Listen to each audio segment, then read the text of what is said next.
है। पाकिस्तान वहां फेल ही नजर आ रहा है। लेकिन बड़ी खबर की बात कर लेते हैं। ऑपरेशन सिंदूर के बाद भारत का बड़ा फैसला, भुज, श्रीनगर, लेह, जामनगर एयरपोर्ट को बंद किया गया है। जम्मू श्रीनगर लेह एयरपोर्ट 9 मई तक के लिए बंद किए गए हैं।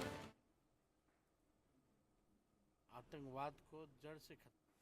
Lieutenant governor Ladakh brigadier doctor BD Mishra, विभिन्न राज्यों और यूटी से जुड़े सम्मानित जनप्रतिनिधिगण एवं अधिकारीगण, general Upendra Dwivedi, chief of army staff, Shri Rajesh Singh, defence secretary, lieutenant general Raghu Srinivasan, DG border road, BRO के सभी कर्मयोगी एवं देवियों व सज्जनों, आप सभी जानते हैं कि आज हमारे प्रधानमंत्री जी के मार्गदर्शन में हमारे भारत की सेना ने हम सभी भारतवासियों का मस्तक ऊंचा किया है।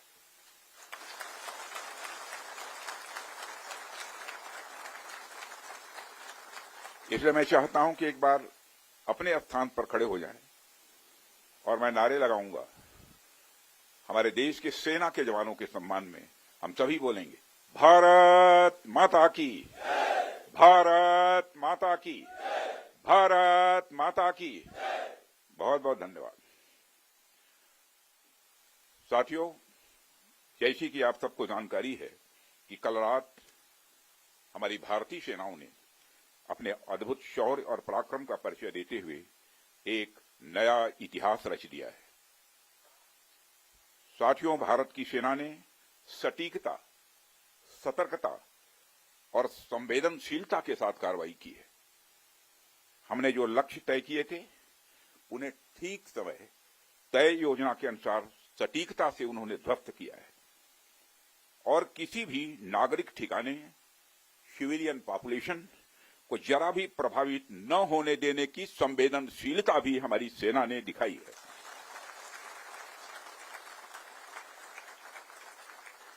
यानी एक तरीके से देखा जाए तो हम कह सकते हैं एक तरीके की सटीकता, सतर्कता और मानवीयता यह हमारी भारत की सेना के जवानों ने दिखाई है,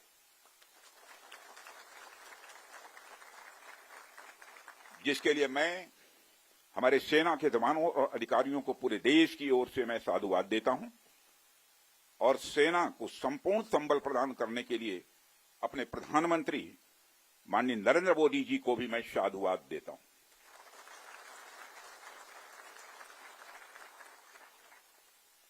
मित्रों, हमने हनुमान जी के उस आदर्श का पालन किया है जो उन्होंने अशोक वाटिका उजाड़ते समय किया था।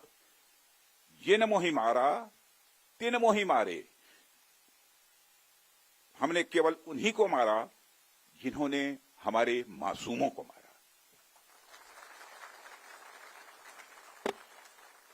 साथियों, प्रधानमंत्री श्री नरेंद्र मोदी के नेतृत्व में हमारी सेनाओं ने ऑपरेशन सिंदूर लॉन्च करके पहले की तरह ही इस बार भी आतंकियों को ट्रेनिंग देने वाले कैंप्स को तबाह करके करारा जवाब दिया है।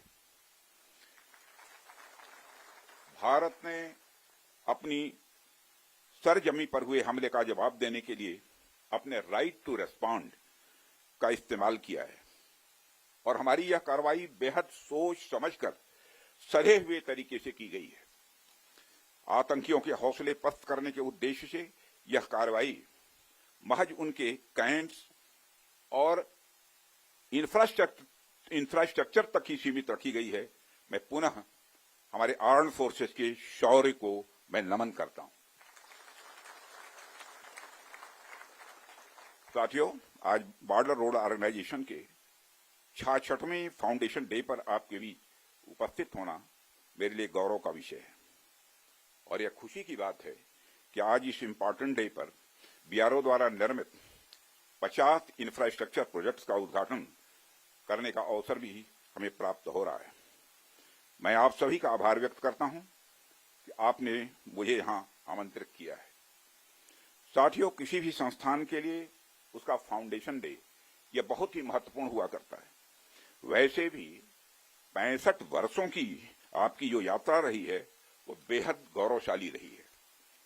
इसलिए आज का दिन उस गौरवमयी यात्रा को याद करने का दिन है।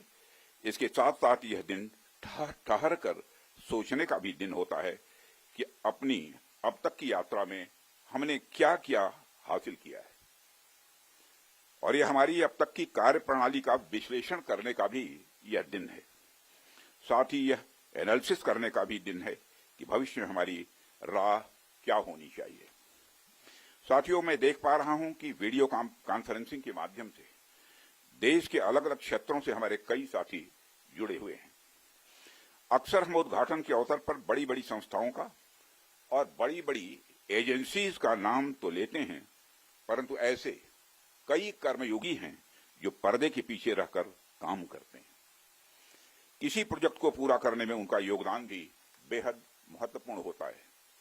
इसलिए मुझे लगता है कि आज का दिन उनके योगदान को एक्नॉलेज करने और एप्रिशिएट करने का भी दिन है। साथियों, आज जम्मू कश्मीर, लद्दाख, सिक्किम, मिजोरम, अरुणाचल प्रदेश, पश्चिम बंगाल और राजस्थान में कई प्रोजेक्ट्स का उद्घाटन हुआ है।